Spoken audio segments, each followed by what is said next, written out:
for veterans.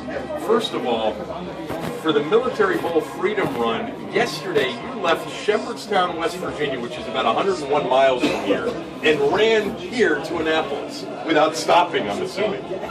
What better way to get to the game, you know? How do you train for that? Doing it, to me, is, I can't even imagine how a human does that. But how do you train for that? It's just getting out and putting the miles on your feet. You know, a lot of it's not the physical part, it's more mental than anything. Actually get a chance to get out and speak to college athletes, teams, you know, at times, and share with them about the fact that, you know, a lot of times when you get out here, you're given the game plan, you're given the physical part, you know, the tools and everything, but it gets mental out there. You know, you gotta push yourself beyond what you think your limits are. And that's what, you know, I've been able to do here the past few years. So when you run 101 miles from Shepherdstown, West Virginia to here in Annapolis, do you just take the interstates?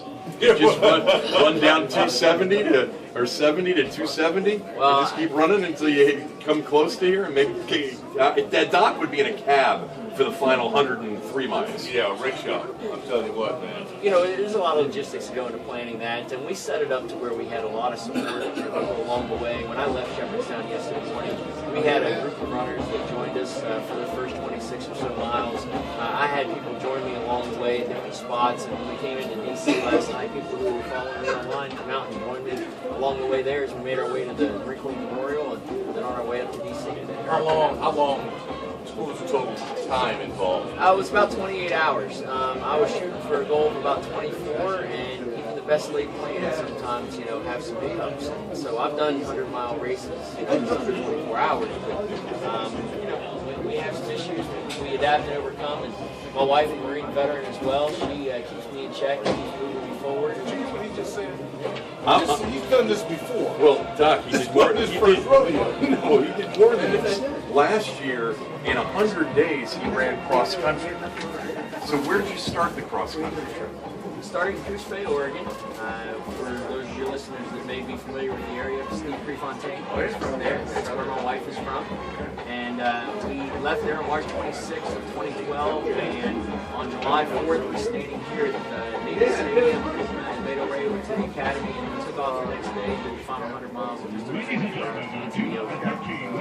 a coast run, 3,400 miles, 100 days, to raise awareness for one of our troops.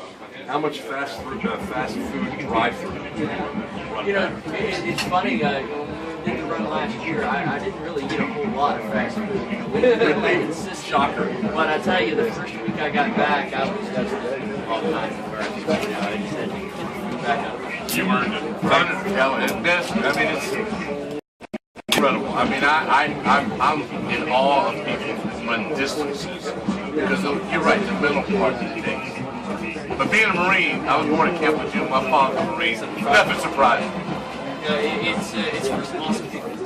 You know, I feel very fortunate that I was able to get out and was physical, I guess, argue with my type capacity attack. A lot of these men and women that are coming from home, they have challenges. We're doing what we can to support them, give them the respect and honor they deserve, and I continue to move forward for them and hopefully inspire them to, you know, get up and get moving and you know, take care of themselves the best way they know how. Jamie Summerlin, a Marine veteran, dedicated to doing a lot of things for veterans like himself. Jamie, thank you so much. Thank you so Thanks, much. Jamie. I appreciate Really it. appreciate it. We wrote a book about the journey last year called Freedom Run, and it's available at FreedomRunUSA.com. You can check the website out. Follow me on these journeys. I'd like to see the path you took. I'm going to check I want that out. Kevin to commit to at least 50 miles. It was, if you do the numbers, think about it. It was 34.5 miles a day for 100 straight days is what I did last year on average. It was 55K a day that we did, and I was you know, moving forward pretty good for some good people. Thank you so much, Jamie. Really Thanks, appreciate Jamie. it. Congratulations on the work you're doing. We'll throw it back to Steve White in the Touchdown Radio studios. You're listening to the Military Bowl presented by Northrop Grumman. We'll be back after these local messages on the Touchdown Radio Network.